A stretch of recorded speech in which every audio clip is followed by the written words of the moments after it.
eager to get your take on something I'd been getting emails about. Bill Fitch, one of your project directors, was in a very bad accident in Kenya. He was on his way to a meeting to meet me in northern Uganda, in Soroti, northern Uganda, and had a really bad car accident, rolled the car a couple times, had 2 Kenyan guys with him, and broke some bones. And but he's okay now. He's actually back in Africa now. He actually went right back. He actually went right back with his cast on and everything. Can't keep a good man down. No, you sure can't. So encouraging. Yeah. And you were there. I was there. We have some photos of just a little taste of where you've been and the work that's happening. Take us on a little mini tour here. Sure. Well, the first one is in Romania. These are two orphans in Romania. They're 19 and 20 years old, and the one on my right is Chobi, and the one on my left, his name is Party. And it's really interesting in Romania right now. There are so many orphans kind of moving through the system and becoming teenagers, late teens, and we have a ministry to them. In fact, these guys lead teams of former orphans into the orphanages where they once lived, and they are ministering to the kids, the orphan kids. Which is really a very unique approach. Such a vulnerable age, these teens. This is Bogdan. This was at Christmas time, this past Christmas, and we did a team of folks who just did Christmas presents for orphans. So we did about 500 Christmas presents in 5 days in 5 orphanages. So it was a little crazy, and I think I looked kind of sleepy in that photo. But understandably. Yeah. Oh, we're switching countries now. Mm-hmm. Yeah. This is Sudan? This is southern Sudan. I just got back from Sudan in February, and they've been ravaged by 7 years of civil war. They've had many pardon years. me, by 25 years of civil war. They've had war on and off really since 1957, and now people are starting to come back into the area. It feels a little bit safer. I always say it's like if we here in southern Ontario had to walk over to western New York and live there for 25 years and then walk back here to southern Ontario with all of our possessions on our head, and then find nothing, everything destroyed, all the houses, schools, roads. So very, very tough for them. It's great that they're coming back, but it's mixed emotions for them. Huge need. Huge need. We're rebuilding schools there, and that's one of the schools that we built.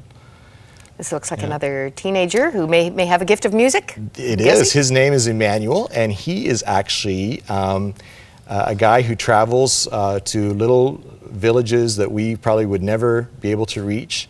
So he's an evangelist. Really? Yeah. Yeah, great guy. That looks like a baobab tree.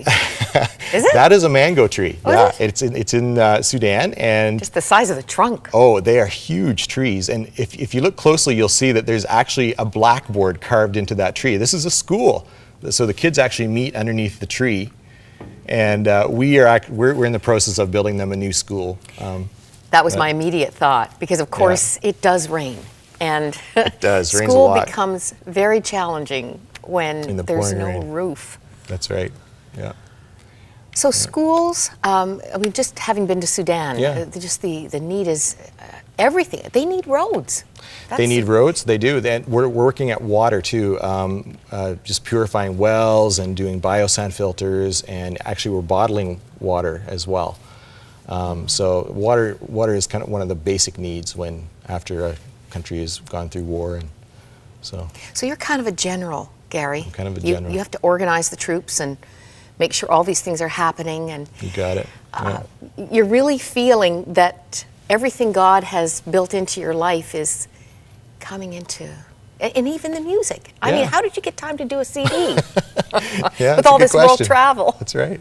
Actually, I think some of the world travel has really played into songwriting. It's really inspired me. Yeah. You know what? I'm going to take this apart if I can without being too invasive here. Okay. The song you're going to be doing in a minute. Yeah. Okay, you read it. Me read it? Okay. All right. The second verse of Change the World. Second verse. Close your eyes and set the table while the cupboards of countries lay bare. Will we finally see the destruction and turn our hearts to the love we could share? Yeah. That's just one verse of a powerful song. This song was nominated by the Gospel Music Association for an award last year. It's very powerful. many of the songs that you've written reflect those emotions that aren't going away. That's right. They aren't going away, are they? Once you've been there and once you see it, it's hard to forget it. Yeah. What do you hope the average person listening to this will do in response to your challenge? I think everybody can do something. I mean, if I can do it, anybody can do it, right? And I think just go on a mission trip. Even the international teams that I work for has several mission trips a year going. And I think really to become aware of what's going on in the world, and that everybody doesn't live like we live. Sometimes we fall into that trap of thinking that the whole world is like it is here in Canada. Yes. It's not. No, it's an eye-opener. Yeah. Usually it changes your life. Yeah, it does. And hopefully you're never the same. I want folks to know that iteams.ca is where you can find out more about the work of international teams.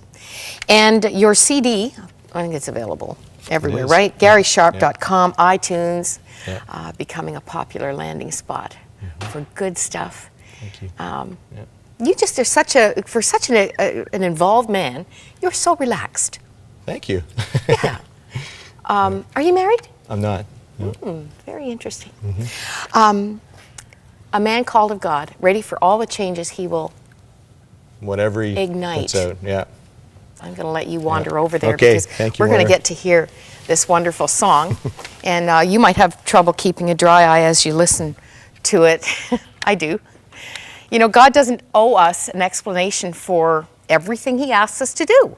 And if we expect to see how it's all going to come together, why would we need faith? In fact, we won't make sense of God's commands until we step out and do what he says. Obedience unlocks understanding. And as you can see in Gary's life, it brings rewards. God knows what he's doing. What has he been speaking to your heart lately? You know, we say to our kids, slow obedience is disobedience. I want to encourage you today. I just think of a woman I met at the supermarket yesterday. She knows what God is asking her to do. She just needs to do it. If you hear his voice today, trust him and just do it. And guess what? You will change your world.